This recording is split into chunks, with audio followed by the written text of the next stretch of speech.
Hello everybody and welcome to Military Aviation History once more. For once we have our boots firmly on the ground because we are in Weytcharter in Flanders, Belgium. And here of course we have the site of DigHill 80. Now DigHill 80 last autumn in 2017 was a crowd-funded excavation of this World War I battle site. Now it's something that the community, the history community made happen by providing some funds and their support to this project, and it was really awesome to see all of you contribute as well. Back in 2017, Military Aviation History and Military History Visualized made a shout out for these guys, and it was really nice to see some of you guys respond to that. Now today I'm going to talk you through a little bit of the site. Simon, who is kind of the head archaeologist, gave me a tour early on. I'm going to try to kind of recap of what he told me about everything that happened over here. Now before we go into this, it's very important to remember one thing. This was a World War I battle site. The position here was occupied by a lot of soldiers during the war, and naturally the DigHill 80 guys have found human remains. Right now, as I'm filming this, 81 of them. This, of course, is something that I can't show you, and this is also something I won't show you, simply out of respect to these soldiers. However, there's one very exciting find that they actually made just a couple of minutes ago when we arrived at the site. That is the men that you see over there in that little trench there. They are, in fact, now kind of excavating the remains of two different soldiers, and one of them has, in fact, a watch on his hand. It's a little pocket watch that he usually would carry in one of his pockets, but during World War I, they could also have these kind of leather wristbands where they would stuck their watch in, so they can really just use them like a modern watch. And that soldier still has his watch, and this is something that is really exciting because it often allows the archaeologists and the proper authorities to find the identity of these soldiers. So this was really exciting when we came in, and we came to that hole there, and suddenly there's like, oh, we have a watch here. So awesome. Now, let's go a little bit further into the site. I'm going to explain you some of the characteristics here. We have something over here, which is a bunker, probably the German headquarters. We're going to get some more detailed shots of that. Over there, we have a kind of the old miller's house that the site used to be before the war. There's also a little bit of storage there. We're going to get more shots of that as well. And then we're going to try to give you some shots of the trenches that don't have any human remains in them as well. So I hope you follow us as we discover the site. Right, so I'm standing here right now at the cusp of what looks like a German bunker. Now this was constructed on top of a mill that was already here originally before the war actually erupted, before the Germans took this position. Now before we have a closer look at what actually happened here in this German headquarters and how they kind of constructed it, I just want to run quickly over the history of this site. Now over here in 1914, after roughly 3 weeks of fighting, the Germans took this position. And then they held it for a long time. In fact, most of the front line fighting was there over where you can kind of see the forest. There's a little bit of a valley here, so it's a very nice position, and on a clear day, which we don't have. In fact, it's a little bit muddy. Yesterday we had a lot of rain in this position, so it's really a World War I kind of feeling at the moment. But if this haze wouldn't be there, we could see all the way to Ypres. Anyway, even though the fighting was mostly over on that side of the hill, this position was very important. Had a good look on everything, and the Germans obviously fortified it. Now in 1917, the Allies, mostly Irish soldiers, came from roughly that little hill that you see over there. They came from that direction and overran this position. And they held it for the larger part of a year until the summer offensive of 1918. And the Germans came back and took this position right away from the Allies once again. And then they held it for quite a long time again, a couple of months, before the Americans came in and took this position themselves. And that's also where it ended then at the war held by American troops. Now let's have a look here at what we're actually standing on, and I'll explain a little bit more in details what this site is all about. Right, so let's have a look at this German bunker then.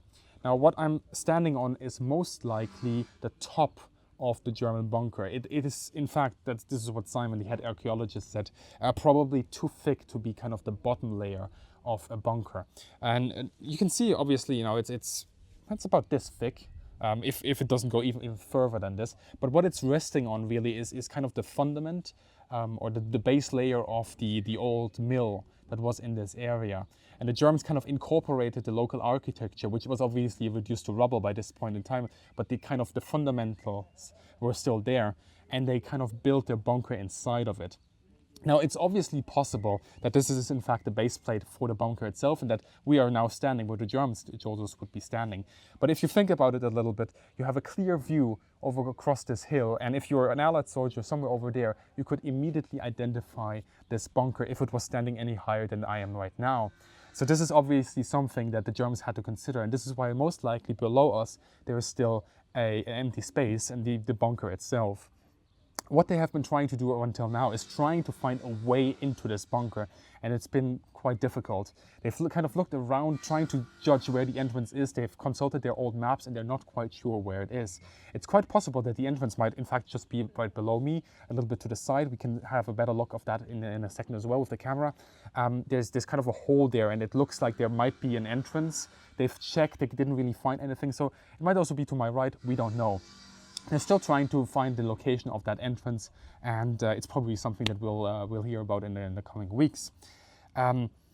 What is interesting with this kind of headquarter that the Germans have? First of all, obviously it's heavily fortified. This is cement. This is concrete, and what we have is usually, or what we should have, and once the excavation continues, we'll probably see this as well, we have multiple trenches coming towards this. And this is really a centralized location for this area, for the Germans. We have one that should come in from the diagonally from kind of over there. We should have one that probably joins from over there. Talking about trenches, let's have one of the volunteers tell you more about them. Hi, I'm James Doyle. I'm a volunteer at DigHill 80, and I'm a geography student at Coventry University. So what I'm standing in right now is a German trench. The reason we can tell this is due to the layerings of the soil here. So as you can see, the layers go all the way down to here with the rubble. This is the natural soil of the area. It's clayey and sandy, which means it's a loamy kind of soil, right? This here is the original trench, because you can see that there's a lot of wood, which is for the planks of the trench, and just it's darker in colour. But it would suggest that this hasn't been dug through before because it's similar to the natural soil. It goes down to rubble, which is unusual considering how deep it is, and we've already taken off a metre of the topsoil of the Horizon A. So this could indicate that there was either a building here or a building nearby, which there are, and that rubble has just happened to come in, or troops have brought them in to cause stability at the bottom of the trench. But this is me, that's me from DigHill 80, and we hope you enjoyed, and these two gentlemen will fill you in more. Right, to explain to you a little bit how important this position was, this is an 8-inch British shell. This is lying pretty much right next to the actual bunker fortification that we have just behind me.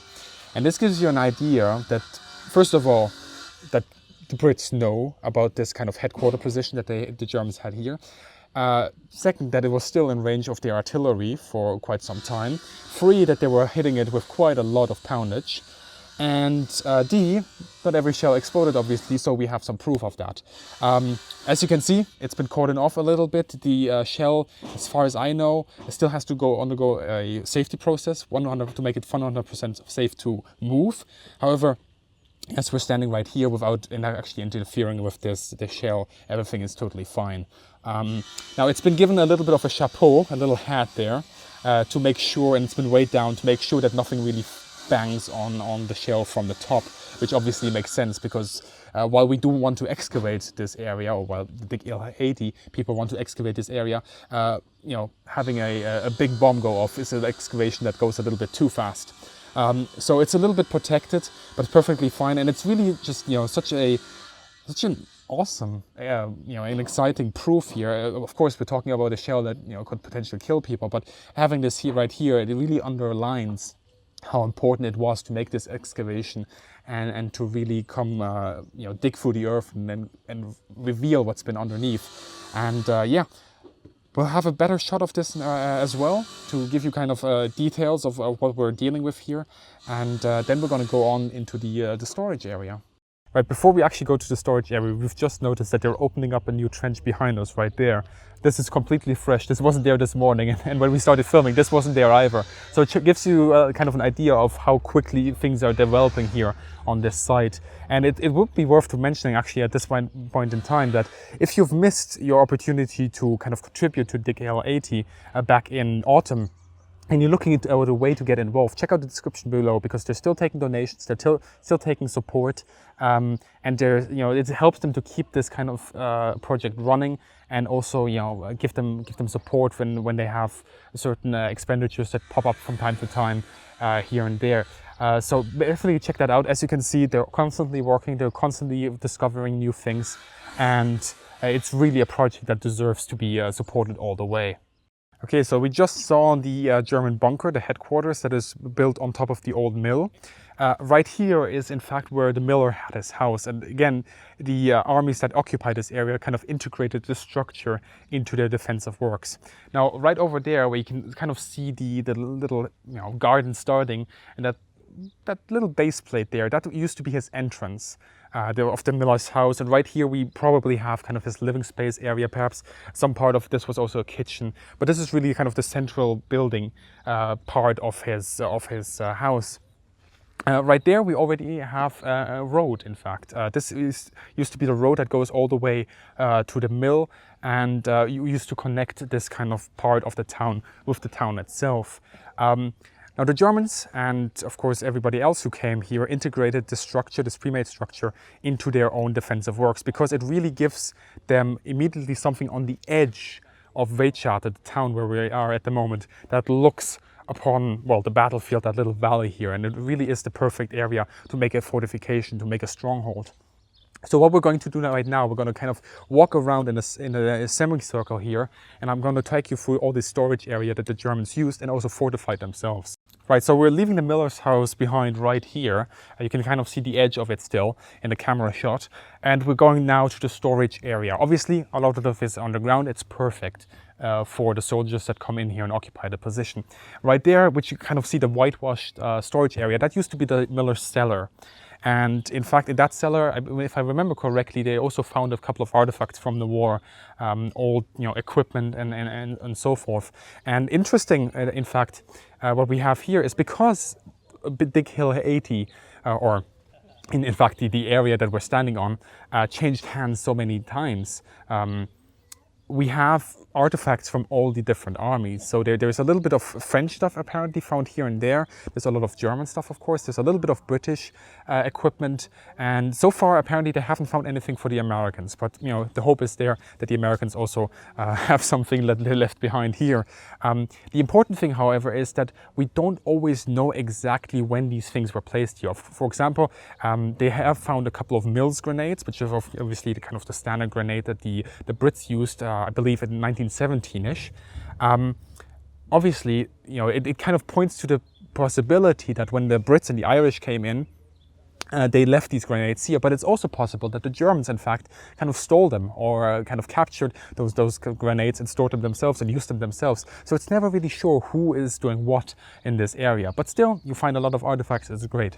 Anyway, so we have the kind of storage area here, and as we move along, you can already see a little bit of the features here. It's all underground, obviously. Ground level is sort of here. And we have the old parts of the building, of course, something that looks like a corridor right here. But by the time that the Germans get here, the Irish get here, the Americans get here, this is going to be rubble. There's nothing going to be here that is still standing as a kind of independent structure. Everything is underground or dug into the ground as part of trenches. Okay, so we're at the extended part of the storage area. One thing that you can actually see very quickly is that everything that kind of has these red blocks right here, that's the original structure from the miller's house and his storage area. Anything that kind of looks white or concrete-ish, obviously, has been added by the Germans when they fortified this area. One very nice thing that you can see kind of here is this large storage space that we have here.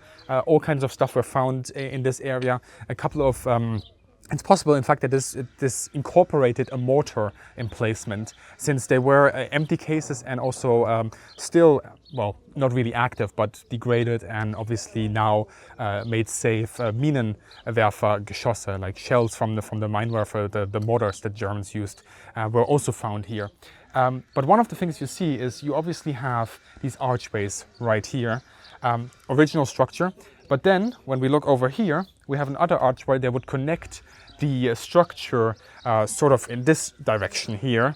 What is this? This is probably, well, direction, this is probably east. No, this is the west, this is the east. So yeah, north-south kind of direction. There you can see how good I am with a compass. And this archway right here was fortified or kind of stabilized with a concrete block. Now, I'll have to check if that is in fact original or not. But it does look like something that the Germans added afterwards, just to give this kind of structure a little bit more strength and structural strength, really. And this is what we see all around. These old kind of bricks, these red bricks, obviously they're not going to sustain a heavy bombardment. They're not built for that kind of stuff. And the Germans knew it, and the Brits knew it, obviously, when they started firing. So this kind of fortification of this area makes a lot of sense. One very nice thing that we're going to see right now is over here, which where you can really see how the Germans incorporated the structure and reinforced the structure. All right, so this is the last area of this kind of fortified storage area, and this is going to be the last time I'm going to use the word fortified because I'm in danger of repeating myself a little bit too often. But what you see really nice here is that beyond the actual foundational layer of these red bricks that we had to create this cellar area, the Germans slapped on these concrete blocks. And they kind of put them on top of each other, just like you would build a normal wall, and they fortified the area that way. Now, it's very interesting to actually see this because it gives you an appreciation of the kind of logistics and the planning that was involved in creating a site like this. Because these blocks are relatively easy to manufacture and relatively easy to transport as well. And you could be transported in, the hundreds, the thousands, the 10,000s. And you could bring them to the site here and you could just build up another supporting layer to the original walls, and ta-da, you kind of had a bunker. One very interesting thing as well, and obviously the metal bar here is just so the walls don't collapse to each other, but one very important thing is you can kind of see it here, and we'll have a better shot as well. You have these iron bars, and these are inside of these concrete blocks, and they give them a little bit more stability, a little bit more durability as well. And this is a sign that this is rather later in the war. It might be 1917, might be 1918. I'm not quite sure on that. Simon might know. But again, it gives you an appreciation of the kind of the work that went into here. And also it shows you how long the Germans actually had, on how much time they had to really fortify this area. All right, so I appreciate that obviously everybody's concerned about the safety of the people here on site at DigHill 80. That is why I'm going to show you guys this. This is in fact the disposal expert, the explosives disposal expert, who is here on site 24/7. And whenever people in the field find something that looks like an explosive or is quite obviously an explosive, all they have to do is essentially yell or pick up their walkie-talkie, say a couple of words, and the expert comes running over to make sure that everything's safe and disposed of in the in a safe manner. Interesting thing, and this is really shows how DigHill 80 is such an international affair and how everybody's kind of trying to come together and to make this possible. This, in fact, is a German organization that is on site and apparently sponsored by the German Foreign Office. So yeah, that's quite interesting and actually quite a nice thing. Right, so this brings us pretty much to a close here at DigHill 80. One of the last things I want to depart with here is really give you an overall shot of the site. You can see people working everywhere. These are volunteers. There are obviously professionals amongst them as well. And there is a tour going on somewhere as well. In fact, yellow helmets, if you see them in the background, those are visitors. White helmets are volunteers. And green helmets are the professionals at work, let's say. This really gives you kind of an idea of what's really happening here at DigHill 80. Everybody's coming together, they're making this thing possible, and they couldn't have done it without you guys. And still, if you want to support them right now, if you want to be a volunteer here and work on site and excavate this area, the summer is coming up. It's going to be lovely weather to do this. It's not going to be like today where it's a little bit soggy and drainy and World War I-ish, let's say. But if you want to come here over the summer, help them and so on, there's volunteer spots opening up and so on. Check out their official website. You can still support them with money as well if you want to see this project benefit even more as it goes along. And yeah, that really brings us to a close. I want to thank everybody for joining us today. I hope this was insightful. I hope you guys had fun checking out this site and getting kind of to grips with what is happening over here in Wait-Charter in Flanders. Last thing I want to say, I want to make a special shout out for my Patreons. You guys in fact enabled me to come over here, pay for the ticket, pay for the equipment and so on. So if you want to support my channel even more, and if you want to make sure that I can produce the kind of videos that I do, and if you enjoy what I do, then please also check out my Patreon down below. Any kind of support that you can bring goes a long way in making these episodes possible. So as always guys, I hope you guys have a great day, good hunting, and see you in the sky.